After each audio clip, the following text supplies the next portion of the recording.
بسم اللہ الرحمن الرحیم۔ السلام علیکم ناظرین، آج کی ویڈیو میں ہم بات کریں گے حضرت عثمان رضی اللہ تعالیٰ عنہ کے دور خلافت میں قرآن پاک کے جمع کرنے کے بارے میں، اور بتائیں گے آپ کو کہ حضرت ابو بکر صدیق رضی اللہ تعالیٰ عنہ کے قرآن جمع کرنے اور حضرت عثمان رضی اللہ تعالیٰ عنہ کے قرآن جمع کرنے میں کیا فرق ہے۔ سیدنا عثمان رضی اللہ تعالیٰ عنہ کے ارسال کردہ صحیفوں کی تعداد کتنی تھی، اور کچھ مخالفین کا کہنا ہے کہ سیدنا عبداللہ بن مسعود رضی اللہ تعالیٰ عنہ نے سیدنا عثمان رضی اللہ تعالیٰ عنہ کی قرآن جمع کرنے کے معاملے میں مخالفت کی۔ اس کی حقیقت کیا ہے یہ بھی آپ کو بتائیں گے، اور ناظرین عہد نبوی میں قرآن کو کیسے جمع کیا گیا اس کی تفصیلات سے بھی آپ کو آگاہ کریں گے، اور ویڈیو کے آخر میں آپ کو جلیل القدر صحابی حضرت حبیب بن مسلمہ فہری رضی اللہ تعالیٰ عنہ کی زندگی کے بارے میں بھی آپ کو بتائیں گے۔ تو آج کی یہ ویڈیو آپ سب کے لیے بہت معلوماتی ہونے والی ہے، اس کو آخر تک لازمی دیکھیے گا۔ تو آئیے ناظرین، آغاز کرتے ہیں اپنی آج کی اس ویڈیو کا، اور سب سے پہلے تذکرہ کرتے ہیں عہد عثمان رضی اللہ تعالیٰ عنہ میں قرآن پاک کی تدوین کے حوالے سے۔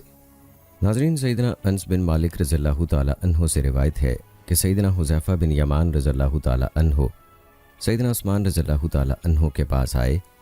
وہ آرمینیا اور آذربائیجان کی فتح میں اہل شام اور اہل عراق کے ساتھ مل کر جہاد کر رہے تھے۔ قرآن مجید کی قرأت کے بارے میں اہل شام اور اہل عراق کے باہم اختلاف نے سیدنا حذیفہ رضی اللہ تعالیٰ عنہ کو پریشان کر دیا۔ سیدنا حذیفہ رضی اللہ تعالیٰ عنہ نے سیدنا عثمان رضی اللہ تعالیٰ عنہ سے کہا، امیر المومنین، اس امت کو سنبھالیے، اس سے پہلے کہ یہ کتاب اللہ میں یہود و نصارہ کی طرح اختلاف میں پڑ جائے۔ سیدنا عثمان رضی اللہ تعالیٰ عنہ نے سیدہ حفصہ رضی اللہ تعالیٰ عنہا کو پیغام بھیجا کہ عہد صدیقی والے مصاحف ہمیں بھیج دیں، ہم انہیں مزید صحیفوں میں نقل کر کے آپ کو واپس کر دیں گے۔ سیدہ حفصہ رضی اللہ تعالیٰ عنہا نے وہ مصاحف بھیج دیے۔ سیدنا عثمان رضی اللہ تعالیٰ عنہ نے زید بن ثابت، عبداللہ بن زبیر، سعید بن عاص اور عبد الرحمن بن حارث رضی اللہ تعالیٰ عنہ کو حکم دیا تو انہوں نے انہیں نقل کر دیا۔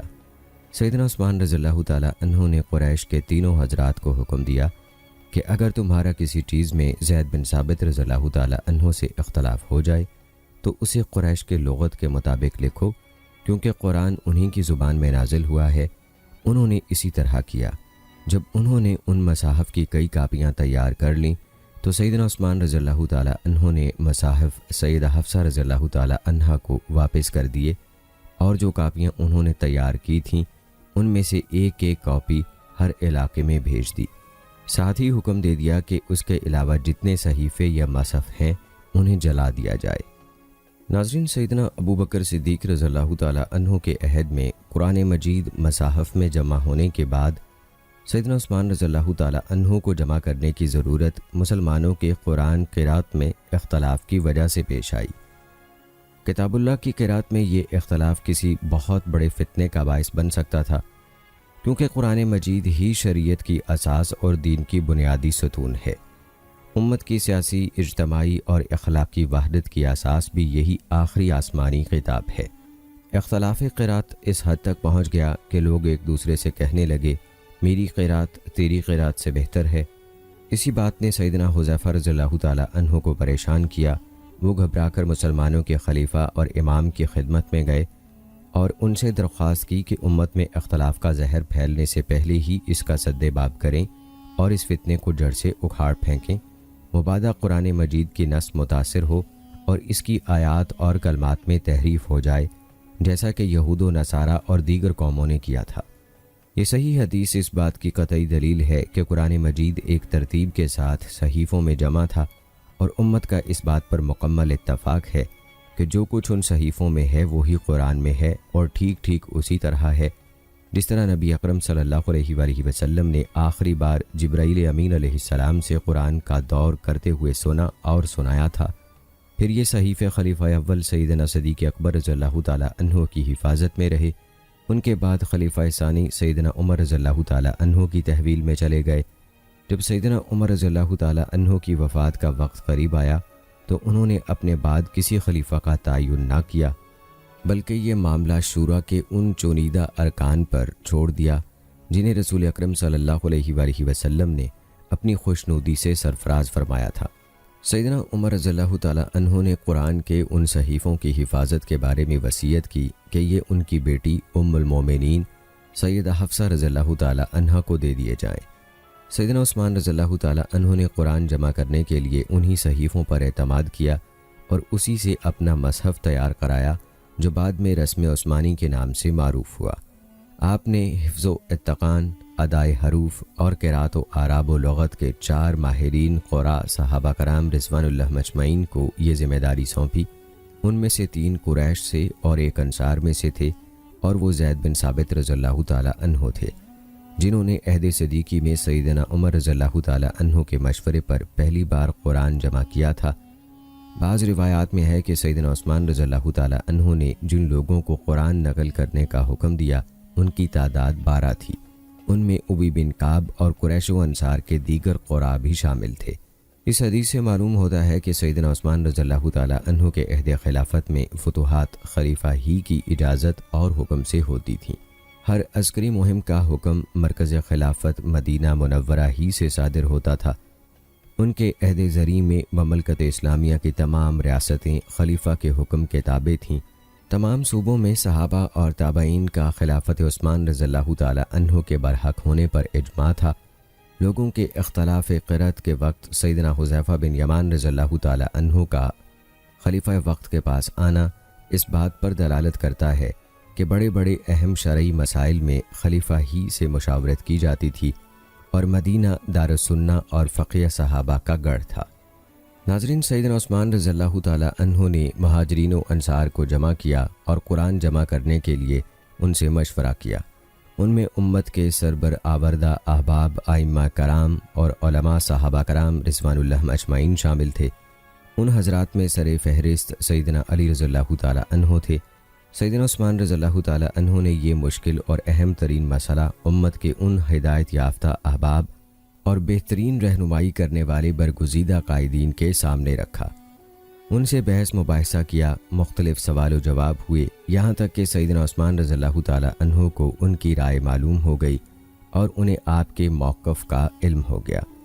انہوں نے بھرپور اتفاق کرتے ہوئے سیدنا عثمان رضی اللہ تعالیٰ عنہ کی رائے کو قبول کیا، یہاں تک کہ مومنوں کو قرآن مجید کی صحت و ترتیب میں کسی قسم کے شک و شبے کی ذرا بھر گنجائش نہیں رہی۔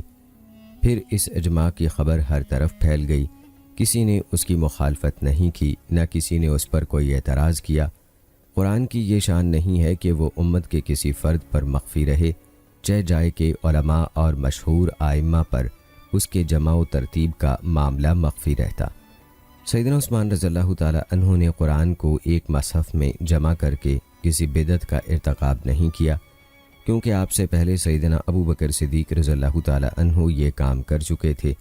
انہوں نے یہ کام اپنی مرضی سے نہیں بلکہ صحابہ کرام رضوان اللہ مجمعین کے مشورے سے کیا، اور صحابہ کرام نے اس کام کو سراہتے ہوئے کہا، جی ہاں، آپ کی رائے بہت اچھی ہے، اور انہوں نے یہ بھی کہا، انہوں نے بہت اچھا کام کیا، یعنی آپ کا قرآن کی نقلیں تیار کرنے والا کام بہت اچھا ہے۔ مصعب بن سعد اس وقت نبی اکرم صلی اللہ علیہ وآلہ وسلم کے صحابہ کے پاس موجود تھے جب سیدنا عثمان رضی اللہ تعالیٰ عنہ نے قرآن کی نقل تیار کرنے کے بعد باقی ماندہ مصاحف جلا دیے۔ چنانچہ انہوں نے دیکھا کہ صحابہ کرام رضوان اللہ اجمعین نے سیدنا عثمان رضی اللہ تعالیٰ عنہ کے اس اقدام کی تحسین فرمائی ہے۔ اگر کوئی شخص اس سلسلے میں سیدنا عثمان رضی اللہ تعالیٰ عنہ پر اعتراض کرتا تو سیدنا علی رضی اللہ تعالیٰ عنہ اسے منع کرتے ہوئے فرماتے، اے لوگو، سیدنا عثمان رضی اللہ تعالیٰ عنہ کے بارے میں حد سے نہ بڑھو، ان کے بارے میں کلمہ خیر ہی کہو۔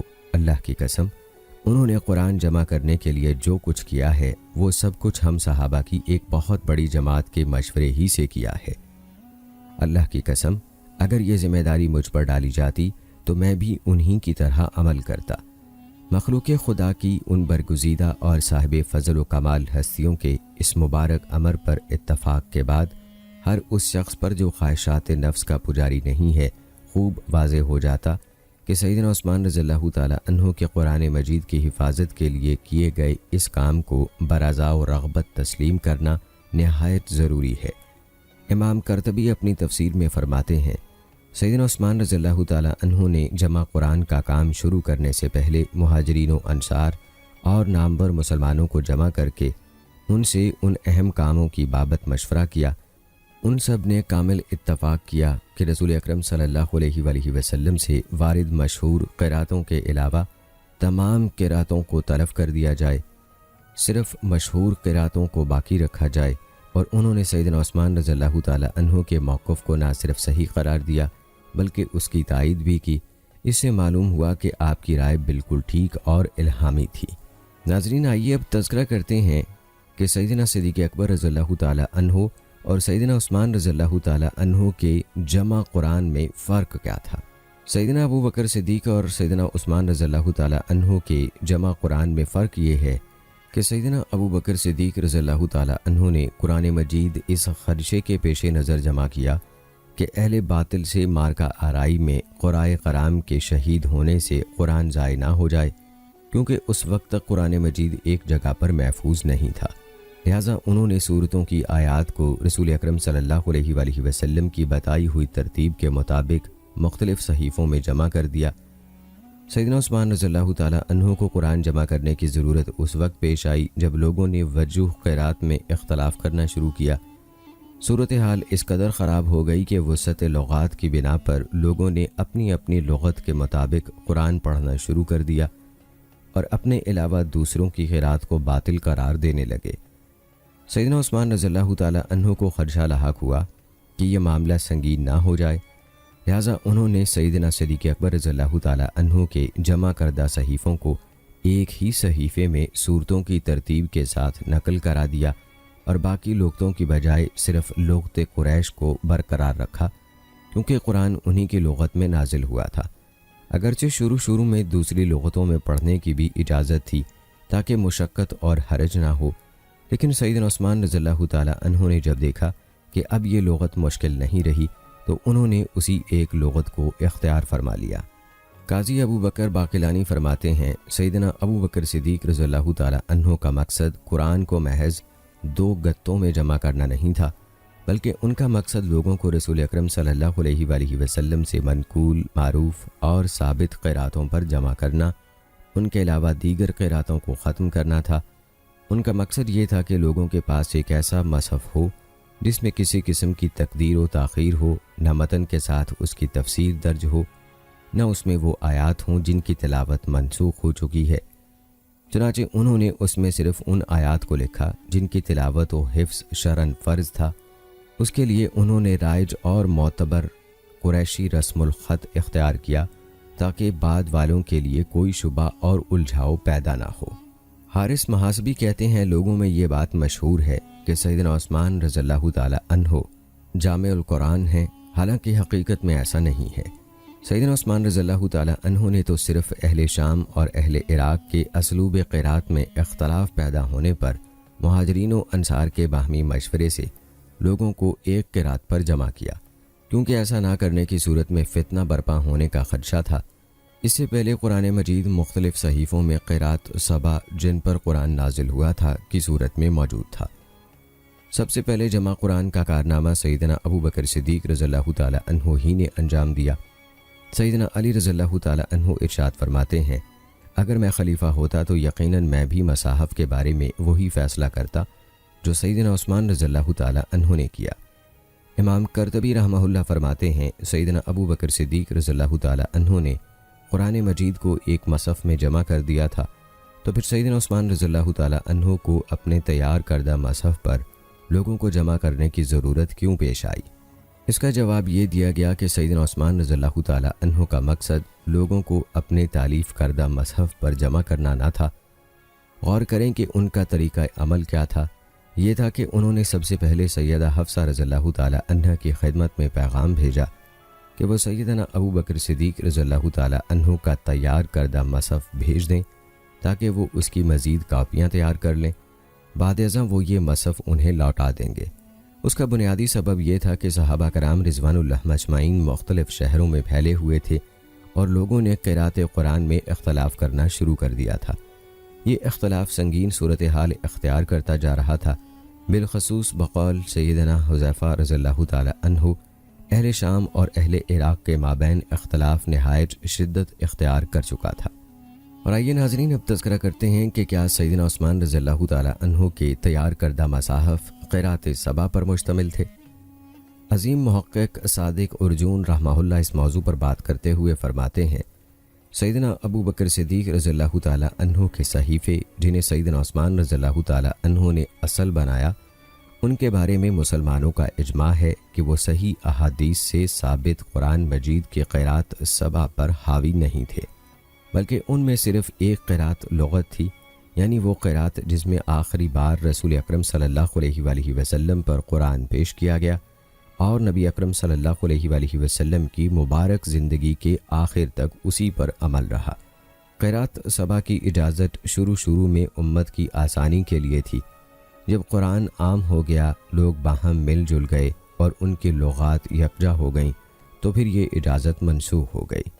امام طحاوی رحمہ اللہ فرماتے ہیں، چونکہ لوگ امی یعنی ان پڑھ تھے، ان میں سے اکثر لکھنا ہی نہیں جانتے تھے، اس لیے انہیں اجازت دی گئی کہ وہ اپنی لغت میں قرآن یاد کر لیا کریں، کیونکہ انسان کے لیے اپنی زبان سے ہٹ کر دوسرے کی زبان اختیار کرنا مشکل ہے۔ کوشش کے باوجود بھی یہ کام نہایت کٹھن ہوتا ہے، اس لیے انہیں اس شرط پر اجازت دی گئی کہ اگر معنی میں فرق نہ آئے تو الفاظ بدل لیں۔ یہ معاملہ اسی طرح رہا یہاں تک کہ پھر بہت سے لوگوں کو پڑھنا لکھنا آ گیا، ان کی لغات رسول اکرم صلی اللہ علیہ وآلہ وسلم کی لغت میں ضم ہو گئیں اور وہ قرآن مجید کے الفاظ یاد کرنے پر قادر ہو گئے، تو پھر ان کے لیے رسول اکرم صلی اللہ علیہ وآلہ وسلم کی قرات کی مخالفت کی کوئی گنجائش باقی نہ رہی۔ ابن عبد البر رحمہ اللہ فرماتے ہیں، اس سے ظاہر ہوا کہ ان 7 قراتوں کی اجازت ایک خاص وقت کے لیے بتقاضۂ ضرورت جائز تھی، لیکن جب ضرورت ختم ہو گئی تو ان 7 قراتوں کا حکم بھی منسوخ ہو گیا۔ اب قرآن مجید کو صرف ایک قرات کے مطابق پڑھنا ضروری قرار دیا گیا۔ امام طبری رحمہ اللہ فرماتے ہیں، قرات سبا میں تلاوت واجب نہیں تھی، امت کو صرف اس کی اجازت دی گئی تھی کہ وہ ایسا کر لیں۔ جب صحابہ رضوان اللہ مجمعین نے محسوس کیا کہ اگر امت کو ایک قرات پر جمع نہ کیا گیا تو انتشار پیدا ہو جائے گا، پس انہوں نے ایک قرات پر اجماع کر لیا اور باقی قراتوں کو قلعدم قرار دے دیا۔ یہ اجماع عام تھا، یقیناً صحابہ رضوان اللہ اجمعین اس بات سے معصوم ہیں کہ وہ گمراہی پر اجماع کر لیں۔ وہ حرف قرات جس پر جمع شدہ صحیفے مرتب ہوئے اور ان سے مصحف عثمانی نقل کیا گیا، اس میں قرائے سبا وغیرہ کی قرات جمع تھیں جن کے مطابق لوگ تلاوت کرتے تھے، اور وہ رسول اکرم صلی اللہ علیہ وآلہ وسلم سے تواتر سے منقول تھیں۔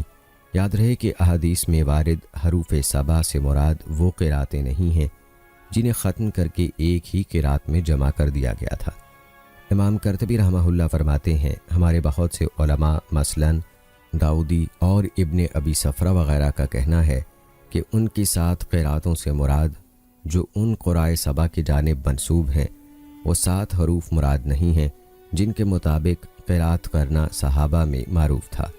یہ تمام قراتیں تو ان 7 حروف میں سے صرف ایک حروف کی طرف لوٹتی ہیں، اور وہ وہی حروف ہے جس پر مصحف جمع کیا گیا۔ ہمارے غالب گمان کے مطابق حروف سبا کے مفہوم کے بارے میں اقرب الی الفہم رائے اس شخص کی ہے جو کہتا ہے کہ اس سے مراد عرب کی 7 فصیح اور مشہور لغات ہیں اور یہ پورے قرآن میں پھیلی ہوئی ہیں۔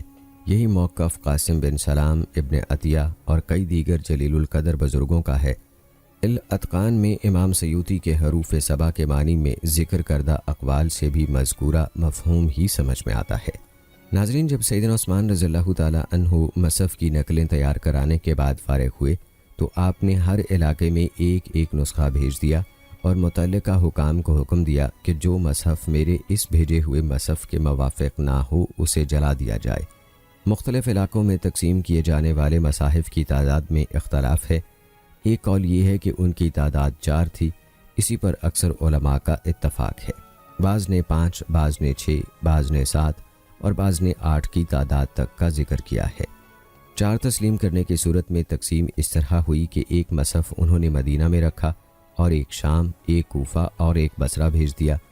اگر یہ تسلیم کر لیا جائے کہ وہ 5 صحیفے تھے تو اس صورت میں 4 مذکورہ بالا جگہوں پر اور 5واں مکہ میں اور 6 مان لینے کی صورت میں 5 ان مقامات پر، جبکہ چھٹے کے بارے میں اختلاف ہے۔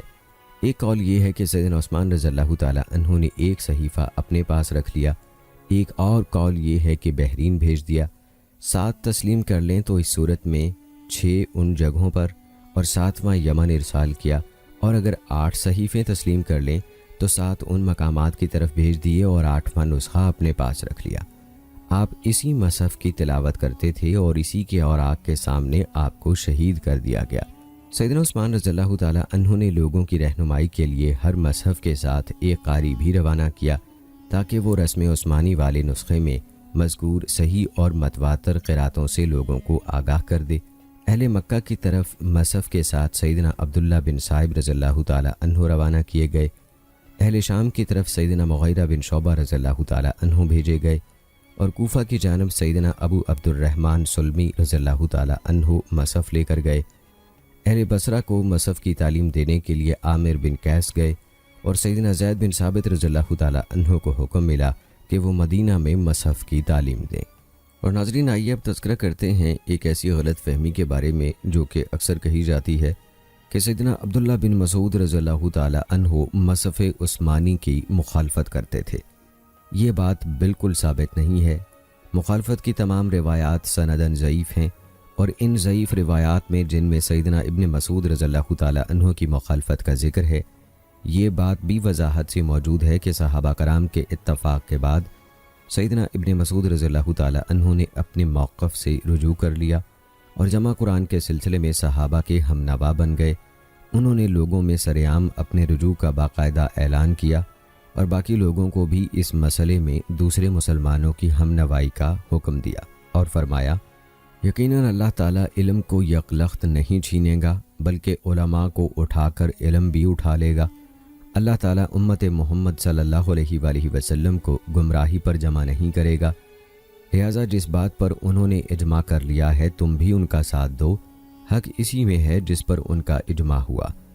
بعد ازاں سیدنا ابن مسعود رضی اللہ تعالیٰ عنہ نے اس بارے میں اپنا موقف لکھ کر سیدنا عثمان رضی اللہ تعالیٰ عنہ کی خدمت میں بھیج دیا۔ امام ابن کثیر رحمہ اللہ سے بھی یہی منقول ہے کہ صحابہ کرام رضوان اللہ مجمعین کے اتفاق کے بعد سیدنا ابن مسعود رضی اللہ تعالیٰ عنہ نے اپنے موقف سے رجوع کر لیا تھا۔ امام ذہبی رحمہ اللہ نے بڑے وثوق سے کہا ہے، یہ بات منقول ہے کہ سیدنا ابن مسعود رضی اللہ تعالیٰ عنہ نے اپنے موقف سے رجوع کر لیا تھا اور سیدنا عثمان رضی اللہ تعالیٰ عنہ ہی کے موقف کو راضی خوشی تسلیم کر کے ان کی اتباع کر لی تھی، واللہ الحمد۔ مصحف کے معاملے میں اور سیدنا عثمان رضی اللہ تعالیٰ عنہ کے سیدنا ابن مسعود رضی اللہ تعالیٰ عنہ سے تعلقات کے حوالے سے طٰہٰ یاسین کا زہر آلود بیان ہرگز قابل التفات نہیں۔ دراصل اس سلسلے میں اس نے اپنے مشترک اساتذہ کے افکار کی ترجمانی کی ہے۔ وہ ان لوگوں کے نقش قدم پر رینگ رہا ہے جنہوں نے ضعیف اور رافضیوں کی ان غلط اور گمراہ کن روایات پر اعتماد کیا ہے جن میں صحابہ کرام کے باہمی تعلقات کو بگاڑ کر پیش کیا گیا ہے۔ سیدنا ابن مسعود رضی اللہ تعالیٰ عنہ نے مینا میں اختلاف اور فتنے سے بچنے اور خلیفہ کی اطاعت کی خاطر قصر نماز ترک کر کے پوری نماز پڑھی، تو کیا ان سے توقع کی جا سکتی ہے کہ انہوں نے ممبر پر چڑھ کر لوگوں کو ایک متفقہ معاملے کی مخالفت کا درس دیا ہو، جبکہ ان کا یہ قول ہے اختلاف بہت بڑا شر ہے۔ ناظرین، صحابہ کرام رضوان اللہ مجمعین کی نظر میں اختلاف کی ممانعت کرنے والی آیات کا مفہوم بھی آپ کے گوش گزار کرتے ہیں۔ اللہ تعالیٰ کا قرآن پاک میں ارشاد ہے، اور یقیناً یہ میرا راستہ سیدھا ہے، لہٰذا تم اسی کی پیروی کرو اور تم دوسرے راستوں کی پیروی مت کرو، وہ تمہیں اللہ کے راستے سے الگ کر دیں گے۔ اللہ نے تمہیں اس کی تاکید کی ہے تاکہ تم پرہیزگاری اختیار کرو۔ صراط مستقیم سے مراد قرآن مجید، اسلام اور وہ فطرت ہے جس پر اللہ تعالیٰ نے انسانوں کو پیدا فرمایا، اور سبل سے مراد خواہشات، گروہ بندی اور بدعات و محدثات ہیں۔ امام مجاہد رحمہ اللہ فرماتے ہیں، میں سبل سے مراد بدعات، شبہات اور گمراہیاں ہیں، یعنی بدعات، شبہات اور گمراہی کے راستوں کی پیروی مت کرو۔ اللہ تعالیٰ نے اس امت کو گزشتہ امتوں کی طرح اختلاف اور تفرقہ بازی سے روکا ہے اور صراحت فرمائی ہے کہ پرانے زمانے کے لوگ واضح دلائل اور کتابیں آ جانے کے بعد بھی گروہ بندی میں بٹ گئے تھے، تم ان کی طرح مت ہو جانا۔ اس لیے اللہ سبحانہ و تعالیٰ نے ارشاد فرمایا، اور تم ان لوگوں کی طرح نہ ہو جاؤ جو فرقوں میں بٹ گئے اور ان کے پاس واضح نشانیاں آ جانے کے بعد انہوں نے ایک دوسرے سے اختلاف کیا اور ان لوگوں کے لیے بہت بڑا عذاب ہے۔ اللہ تعالیٰ نے اس امت کو ہدایت کی ہے کہ مشرکوں میں سے نہ ہو جائیں جنہوں نے اپنے دین کے ٹکڑے ٹکڑے کر دیے اور گروہ بندیوں میں تقسیم ہو گئے۔ اللہ تعالیٰ نے ارشاد فرمایا، چنانچہ اے نبی آپ یکسو ہو کر اپنا رخ دین کے لیے سیدھا رکھیں، اللہ کی فطرت اختیار کریں جس پر اس نے لوگوں کو پیدا کیا ہے۔ اللہ کی تخلیق میں تبدیلی نہیں ہو سکتی، یہی سیدھا دین ہے۔ لیکن اکثر لوگ نہیں جانتے۔ اس کی طرف رجوع کرتے ہوئے دین پر قائم رہو اور اس سے ڈرتے رہو اور نماز قائم کرو، اور تم مشرکوں میں سے نہ ہو جاؤ، یعنی جن لوگوں نے اپنے دین کو ٹکڑے ٹکڑے کر دیا اور وہ کئی گروہ ہو گئے، ہر گروہ کے پاس جو کچھ ہے وہ اسی پر خوش ہے۔ اللہ تعالیٰ نے آگاہ فرمایا ہے کہ میرا رسول ان لوگوں سے بری ہے جو اپنے دین میں انتشار پیدا کرتے ہیں اور گروہ بندیوں اور فرقوں میں بٹ جاتے ہیں۔ اللہ تعالیٰ کا فرمان ہے، بے شک جن لوگوں نے اپنے دین میں تفرقہ بازی کی اور وہ گروہوں میں بٹ گئے، آپ کا ان سے کوئی تعلق نہیں، بے شک ان کا معاملہ اللہ کے ہاتھ میں ہے، پھر وہ انہیں ان کاموں سے آگاہ کرے گا جو وہ کرتے رہے تھے۔ عہد عثمان رضی اللہ تعالیٰ عنہ میں جمع قرآن کے واقعے سے معلوم ہوتا ہے کہ صحابہ کرام رضوان اللہ اجمعین اختلاف سے ممانعت والی ان آیات کا بڑا بلیغ فہم رکھتے تھے جن میں اللہ تعالیٰ نے اختلاف اور اس کے نقصانات سے ڈرایا ہے۔ ان کے اس فہم کی گہرائی اور گہرائی ہی کا نتیجہ تھا کہ سیدنا حذیفہ رضی اللہ تعالیٰ عنہ نے جب قرآن مجید کی قرأت میں اختلاف کی علامات دیکھیں تو کانپ اٹھے، فوراً دارالخلافہ پہنچے اور جو کچھ سنا اور دیکھا تھا اس کی خبر سیدنا عثمان رضی اللہ تعالیٰ عنہ کو دی۔ سیدنا عثمان رضی اللہ تعالیٰ عنہ نے اس مسئلے کی نزاکت کے پیش نظر فوراً خطبہ دیا، لوگوں کو اس اختلاف کی خطرناک نتائج سے آگاہ کیا اور اس فتنے کی مشکلات حل کرنے کے لیے صحابہ کرام سے مشورہ کیا۔ آپ نے نہایت قلیل عرصے میں صورتحال پر قابو پا لیا اور اس خطرناک فتنے کا سدباب اس طرح کیا کہ قرآن مجید جن جن صحیفوں میں لکھا ہوا تھا انہیں جمع کیا، پھر نہایت قابل اعتماد مصادر سے قرآن مجید کو ایک مصحف کی صورت میں جمع کیا۔ اس فتنے کی تسلی بخش سدباب سے مسلمان بہت خوش ہوئے، لیکن منافقین جو اس فتنے کی علامات دیکھ کر بغلیں بجا رہے تھے، اس کے پھیلنے کے منتظر تھے اور اسے ہوا دینے کی پوری کوشش کر رہے تھے، نہایت برہم ہوئے۔ چنانچہ جب اختلاف ختم ہو گیا اور اسے دوبارہ ہوا دینے اور بھڑکانے کا ان کے پاس کوئی موقع اور راستہ نہ رہا تو سیدنا عثمان رضی اللہ تعالیٰ عنہ کی ذات گرامی سے ان کا کینہ اور زیادہ بڑھ گیا۔ انہوں نے آپ پر طعن و تشنیع شروع کر دی، آپ کی اس نیکی کو برائی کا رنگ دینے لگے۔ انہوں نے اپنے موقف کو صحیح ثابت کرنے کے لیے جن دلائل کا سہارا لیا وہ تارے عنکبوت سے بھی زیادہ کمزور تھے۔ ان کا مقصد آپ پر طعن و تشنیع کرنا اور بغاوت کا جواز تلاش کرنا تھا۔ انہوں نے طرح طرح کے ہیلوں سے آپ کی اس نیکی کو عوام الناس کے سامنے ایسے پیرائی میں پیش کیا کہ گویا یہ ایک ایسا گناہ ہے جس کی بنا پر آپ کے خلاف عروج و بغاوت کرنا ضروری ہو گیا ہے۔ صحابہ کرام رضوان اللہ اجمعین نے کسی قاری قرآن کو اس کی قرأت پر برقرار نہیں رہنے دیا، بلکہ سب کو ایک قرأت پر جمع کیا۔ اس طرح ان کی شرازہ بندی ہو گئی اور ان کی صفوں میں یکسانیت کی شان پیدا ہو گئی۔ یہ وہ عظیم و شان سبق ہے جو ہمیں خلفائے راشدین کی بیش بہا سبق آموز تاریخ اور درخشاں سیرت کے مطالعے سے حاصل ہوتا ہے۔ رسول اکرم صلی اللہ علیہ وآلہ وسلم نے ارشاد فرمایا، اللہ تعالیٰ تمہارے لیے 3 چیزیں پسند فرماتا ہے، تم اس کی عبادت کرو اور کسی چیز کو اس کا شریک نہ ٹھہراؤ، تم سب مل کر اللہ کی رسی کو مضبوطی سے تھام لو اور گروہ بندی میں نہ بٹو، اور جسے اللہ تعالیٰ نے تمہارے امور کا نگران یعنی حاکم بنایا ہے اس کی خیر خواہی کرو۔ ناظرین، اللہ کی رسی کو مضبوطی سے تھامنے کا طریقہ یہ ہے کہ ہم قرآن و سنت کا التزام کریں۔ یہ ہمارے عظیم دین کے عظیم اصولوں میں سے بنیادی اصول ہے۔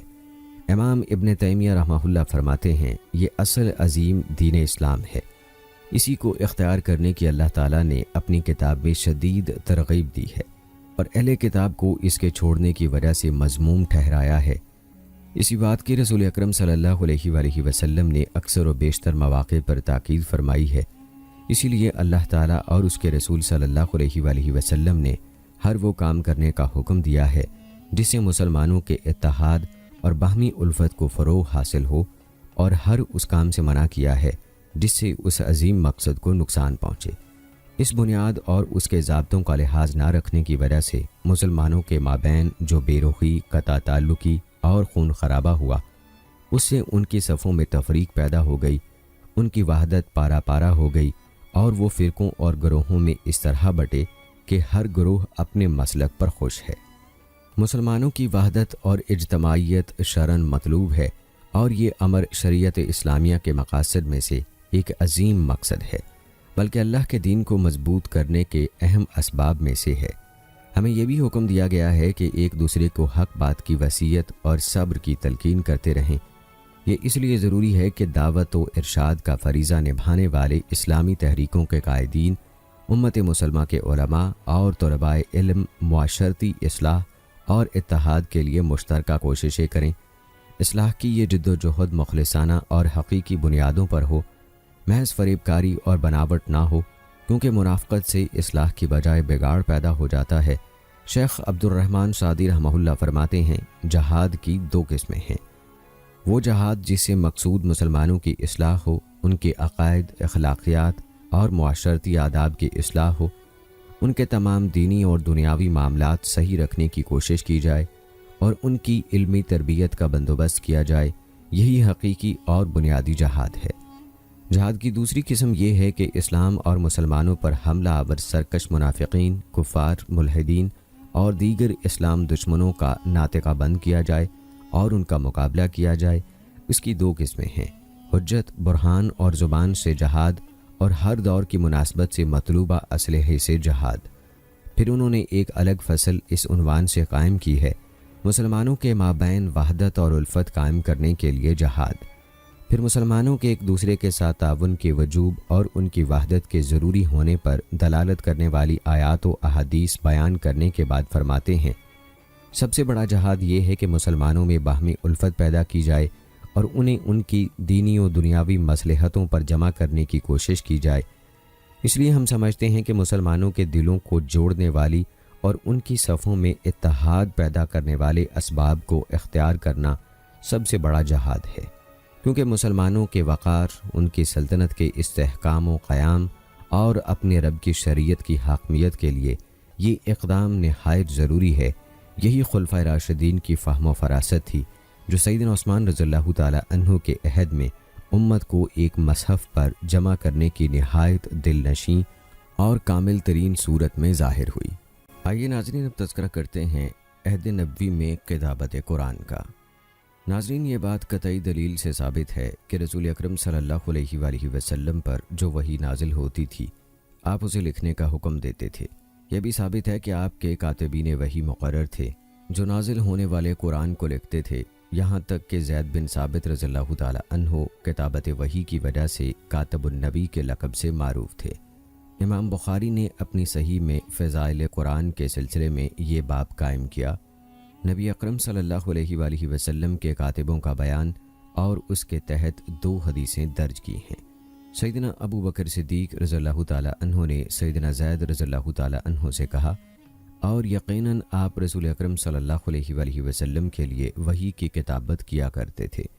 سیدنا برا بن عازب رضی اللہ تعالی عنہ سے مروی ہے کہ جب یہ آیت لا یستوی القاعدون من المؤمنین نازل ہوئی تو رسول اکرم صلی اللہ علیہ وآلہ وسلم نے فرمایا، زید کو میرے پاس بلا لاؤ اور اسے کہو کہ تختی، دوات اور شانے کی ہڈی لیتا آئے، یا فرمایا شانے کی ہڈی اور دوات بھی ساتھ لے آئے۔ نبی اکرم صلی اللہ علیہ وآلہ وسلم ہجرت سے پہلے مکہ مکرمہ میں بھی قرآن مجید لکھواتے تھے۔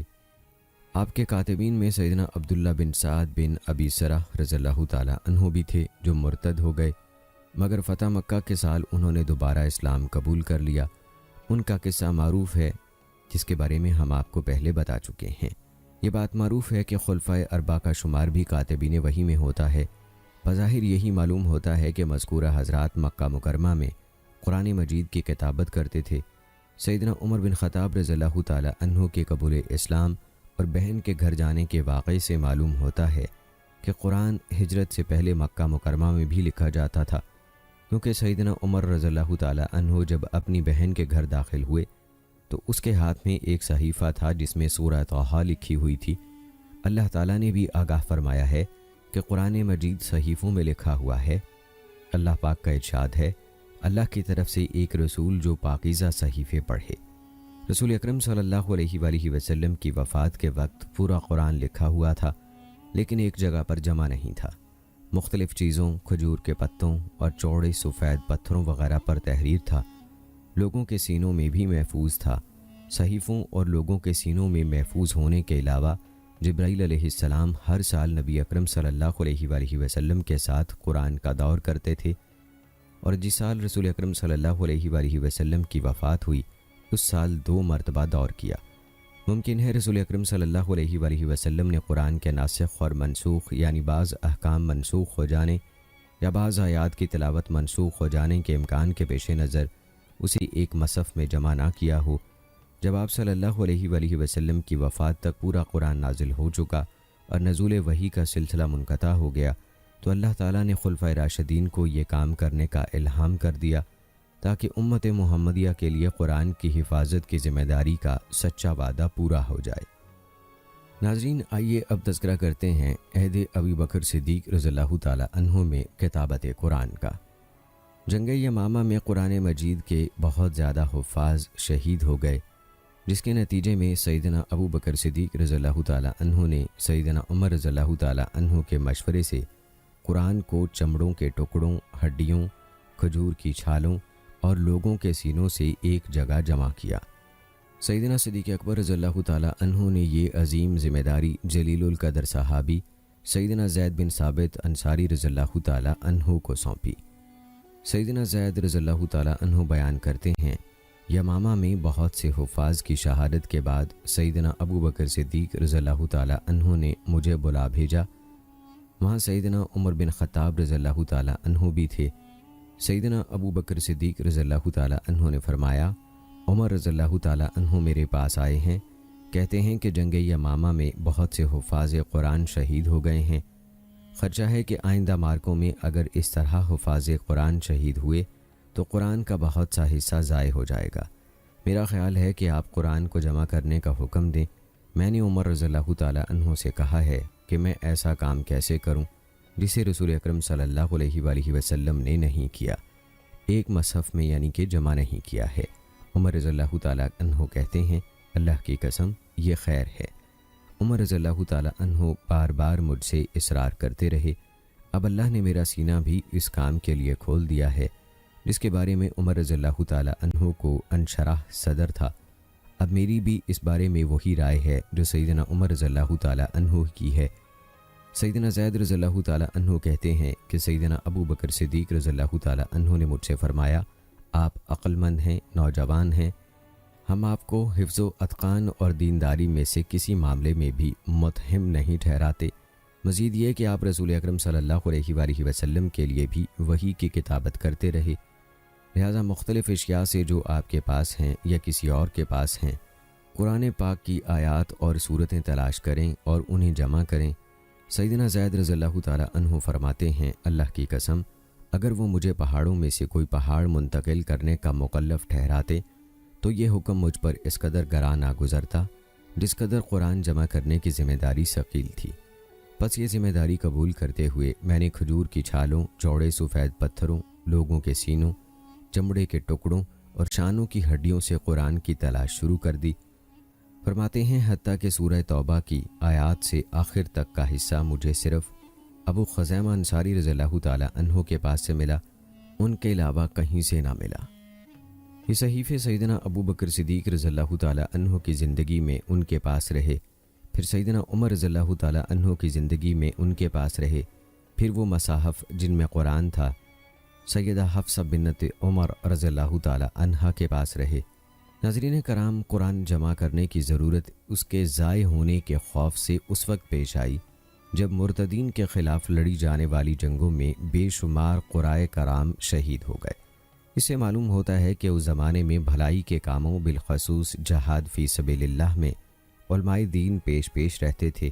انہوں نے نہ صرف اپنے افکار و نظریات اور کردار سے اسلام کے محاسن اجاگر کیے بلکہ جہاد بالسیف کے ذریعے بھی اسلام کی شان و شوکت بڑھائی۔ یوں وہ امت کے بہترین افراد تھے جو لوگوں کی رہنمائی کے لیے بروئے کار آئے۔ یہ لوگ امت مسلمہ کے لیے ایک درخشاں نمونے کی حیثیت رکھتے ہیں۔ تدوین قرآن مصالح مرسلہ کے پیش نظر کی گئی۔ اس کی سب سے بڑی دلیل سیدنا عمر رضی اللہ تعالیٰ عنہ کا قول ہے، جب سیدنا ابو بکر رضی اللہ تعالیٰ عنہ نے یہ کہا، ہم وہ کام کس طرح کر سکتے ہیں جسے رسول اللہ صلی اللہ علیہ وآلہ وسلم نے نہیں کیا، تو حضرت عمر رضی اللہ تعالیٰ عنہ نے فرمایا وہ خیر ہے، اور بعض روایات میں ہے اللہ کی قسم اس میں خیر اور مسلمانوں کی مصلحت ہے۔ یہی جواب سیدنا ابو بکر صدیق رضی اللہ تعالیٰ عنہ نے سیدنا زید بن ثابت رضی اللہ تعالیٰ عنہ کو اس وقت دیا جب انہوں نے پوچھا، آپ وہ کام کیسے کر سکتے ہیں جو رسول اکرم صلی اللہ علیہ وآلہ وسلم نے نہیں کیا؟ جس روایت میں مصلحت کا لفظ ہے وہ صحیح ہو یا نہ ہو، کلمہ خیر کی تعبیر اسی مصلحت والے معنی پر دلالت کرتی ہے کہ قرآن جمع کرنے میں مسلمانوں کی مصلحت ہے، اور اسی کی بنا شروع میں تو مصالح مرسلہ ہی پر تھی، پھر جب سب لوگوں نے اس کا صریح یا ضمنی اقرار کر کے اس کی موافقت کی تو اس امر پر اجماع ہو گیا۔ اس سے معلوم ہوتا ہے کہ جو لوگ مصالح مرسلہ کی حجیت کے قائل ہیں ان کے نزدیک یہ اجماع کے لیے سند بن سکتے ہیں، جیسا کہ اصول فقہ کی کتابوں سے یہ بات ثابت ہے۔ اس واقعے سے ہمیں یہ بھی پتہ چلتا ہے کہ صحابہ کرام رضوان اللہ مجمعین نہایت پرامن فضا میں اجتہاد کرتے تھے، جس میں باہمی محبت و احترام ملحوظ رکھا جاتا تھا۔ اس سے ان کا مقصد صرف مسلمانوں کی عمومی مصلحت کا حصول ہوتا تھا۔ یہ صحیح رائے فوراً مان لیتے تھے، اور اسے ماننے اور قبول کرنے کے بعد اس کے لیے انہیں انشراح صدر بھی ہو جاتا تھا۔ جب وہ کسی رائے کو تسلیم کر لیتے تو اس کا اس طرح دفاع کرتے جیسے یہ شروع ہی سے خود ان کی اپنی رائے ہو۔ اسی جذبے کی بنا پر بہت سے اجتہادی مسائل میں ان کا اجماع ہوا۔ ناظرین، تدوین قرآن جیسے عظیم کام کے لیے سیدنا ابو بکر صدیق رضی اللہ تعالیٰ عنہ نے سیدنا زید بن ثابت رضی اللہ تعالیٰ عنہ کا انتخاب کیا۔ اس انتخاب کی کچھ بنیادی اسباب تھے، جیسے کہ سیدنا زید بن ثابت رضی اللہ تعالیٰ عنہ جوان سال تھے، آپ کی عمر ابھی صرف 21 سال تھی۔ اس عمر میں انسان نہایت چاق و چوبند ہوتا ہے اور اپنی ذمہ داریاں احسن انداز میں پوری کر سکتا ہے۔ آپ نہایت قابل اور لائق تھے، آپ کو نہایت صحت کے ساتھ قرآن پاک زیادہ یاد تھا، اور جسے اللہ تعالیٰ نے وافر سوجھ بوجھ اور عقل و دانش سے نوازا ہو اس کے لیے خیر کے تمام راستے آسان ہو جاتے ہیں۔ آپ سقا آدمی تھے، کسی لحاظ سے متہم نہیں تھے، اس لیے آپ کا کام بھی مقبول تھا، اور اس کام کی طرف نفس مائل اور دل مطمئن ہوتا تھا۔ آپ کاتب وحی تھے، اس لیے آپ کو پہلے ہی سے اس کام کا تجربہ اور عملی مہارت تھی۔ آپ اس کام سے اجنبی اور ناواقف نہیں تھے۔ اس پر مستزاد آپ ان 4 افراد میں سے تھے جنہوں نے عہد نبوی میں قرآن مجید جمع کیا تھا۔ قتادہ رحمہ اللہ سے روایت ہے کہ میں نے انس بن مالک رضی اللہ تعالی عنہ سے پوچھا، عہد نبوی میں کس نے قرآن جمع کیا؟ انہوں نے فرمایا 4 لوگوں نے، اور وہ چاروں انصاری تھے، ابی بن کعب، معاذ بن جبل، زید بن ثابت اور ابو زید رضی اللہ تعالی عنہم۔ سیدنا زید رضی اللہ تعالی عنہ نے قرآن جمع کرنے میں جس طریقے کی پیروی کی وہ یہ تھا کہ کوئی بات اس وقت تک قرآن میں جمع نہ کرتے جب تک وہ نبی اکرم صلی اللہ علیہ وآلہ وسلم کے سامنے لکھی ہوئی نہ ہوتی، یا پھر صحابہ نے اسے محفوظ نہ کیا ہوتا۔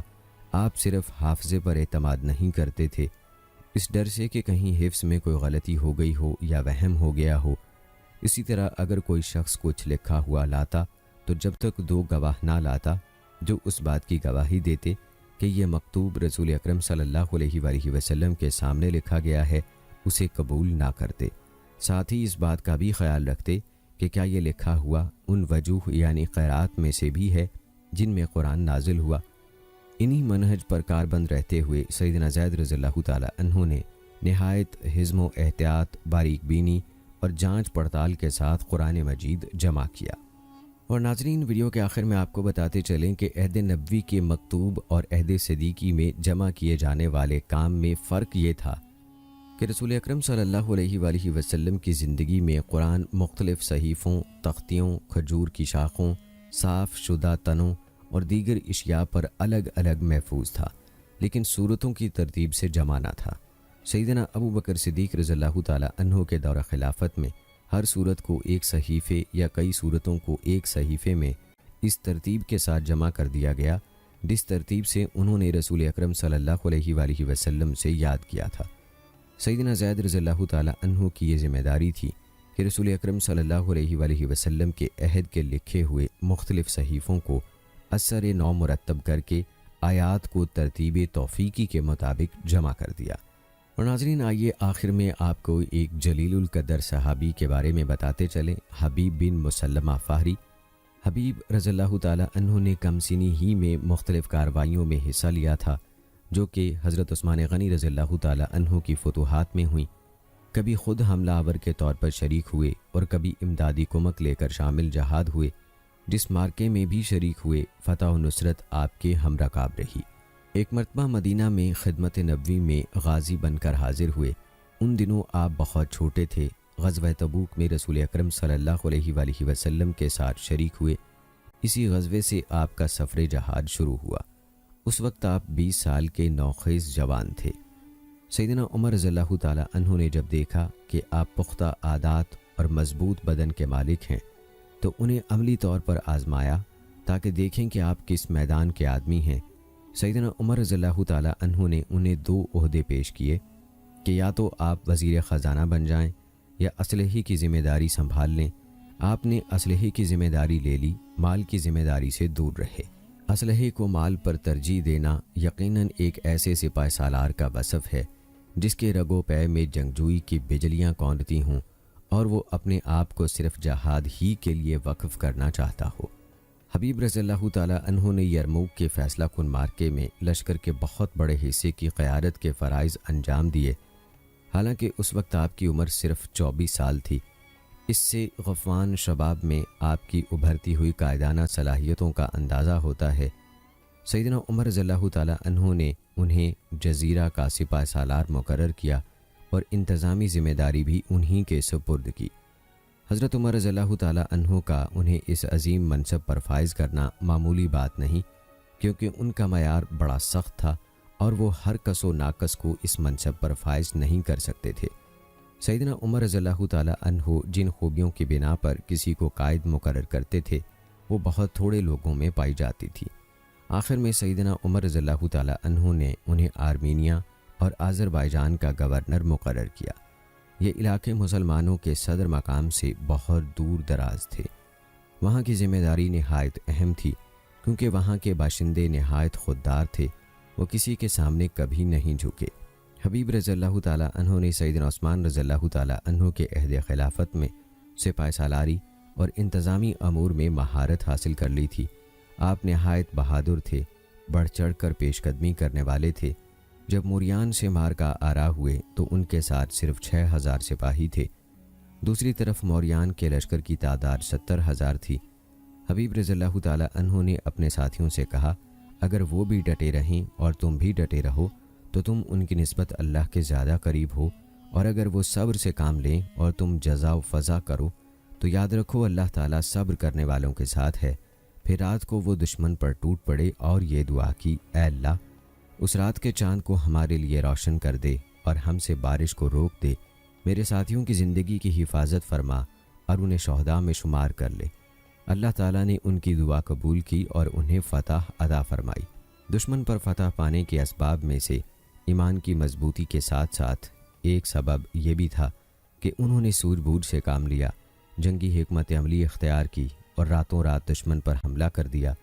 اس اچانک حملے سے وہ سٹپٹ آ گئے، ان کے ناپاک مقاصد دھرے کے دھرے رہ گئے اور وہ دم دبا کر بھاگ نکلے۔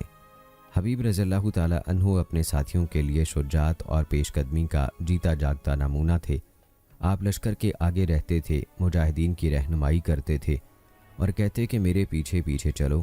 سلامتی اور عافیت کو ترجیح دیتے ہوئے کوئی بھی ان کے نقش قدم کی پیروی سے پیچھے نہ رہتا۔ جب انہوں نے موریان پر شبخون مارنے کا عزم کیا تو اس کی خبر ان کی اہلیہ کو بھی ہو گئی۔ اس نے پوچھا تمہارا حملہ کہاں تک ہوگا؟ انہوں نے فرمایا موریان کے خیمے تک پہنچیں گے یا پھر جنت میں، یعنی شہید ہو جائیں گے۔ پھر حبیب رضی اللہ تعالیٰ عنہ نے شبخون مارا، جو بھی ان کے راستے میں حائل ہوا مارا گیا۔ حبیب رضی اللہ تعالیٰ عنہ داد شجاعت دیتے ہوئے موریان کے خیموں تک جا پہنچے۔ وہاں وہ یہ دیکھ کر حیران رہ گئے کہ ان کی بیوی ان سے پہلے ہی وہاں پہنچ چکی ہے۔ حبیب رضی اللہ تعالیٰ عنہ نہ صرف خود اپنے ساتھیوں کے لیے بہادری کی نادر مثال تھے بلکہ ان کی بیوی بھی ایسی دلیر خاتون تھیں کہ لوگ ان کی جانثاری اور بہادری دیکھ کر ان کے نقش قدم پر چلتے تھے۔ حبیب رضی اللہ تعالیٰ عنہ اپنے ساتھیوں سے مشورہ کرتے تھے، ان کے مشوروں کو قبول بھی کرتے تھے، اپنی رائے مسلط نہیں کرتے تھے، بلکہ اپنے ساتھیوں کی آراء توجہ سے سنتے تھے تاکہ ان سب کو اپنے ذہن میں محفوظ رکھ کر کوئی تبدیلی صورت پیدا کر سکیں۔ پھر ان تمام آراء میں تبدیل پیدا کر کے جسے اچھا اور صحیح سمجھتے وہی طریقہ اختیار کر لیتے تھے۔ ان کا طریقہ کار یہ تھا کہ کسی بھی معرکے سے پہلے، درمیان میں اور بعد میں شورا کا اجلاس طلب کرتے تھے۔ ایک روز انہوں نے اپنے ساتھی کو یہ کہتے ہوئے سنا، اگر میں شورا کا رکن ہوتا تو ایک ایسا مشورہ دیتا جس کی تعمیل ہمارے لیے فتح و نصرت کا باعث ہوتی اور اللہ تعالیٰ ضرور آسانی پیدا فرما دیتا انشاءاللہ۔ حبیب رضی اللہ تعالیٰ عنہ اس کی بات توجہ سے سنتے رہے۔ اس کے ساتھیوں نے کہا، وہ مشورہ کیا ہے؟ اس نے کہا، میں مشورہ دیتا کہ وہ چند فوجی دستوں کو پیش قدمی کا حکم دیں اور خود باقی لشکر لے کر ان دستوں کے پیچھے پیچھے رہیں۔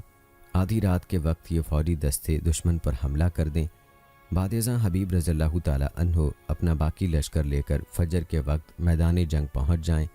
اس طرح دشمن سمجھے گا کہ انہیں کمک پہنچ گئی ہے، یوں اللہ تعالیٰ انہیں مسلمانوں سے مروب کر کے شکست دے دے گا۔ ناظرین، سیدنا حبیب بن مسلمہ رضی اللہ تعالیٰ عنہ کی فتوحات اسلامیہ میں جس قدر خدمات ہیں انہیں فراموش نہیں کیا جا سکتا۔ آپ بلا شبہ عہد عثمانی کی فتوحات کے سپاہ سالاروں میں درخشندہ ستارے تھے۔ آپ 42 ہجری میں فوت ہوئے۔ وفات کے وقت آپ کی عمر قمری حساب سے 54 سال تھی۔ ہر چند آپ کی عمر کے ماہ و سال کی تعداد کم ہے، لیکن ان کے جلیل القدر کارناموں کی فہرست بہت طویل ہے۔ وہ تھوڑا عرصہ زندہ رہے، لیکن رہتی دنیا تک کے لیے اپنے کارناموں کے آثار چھوڑ گئے۔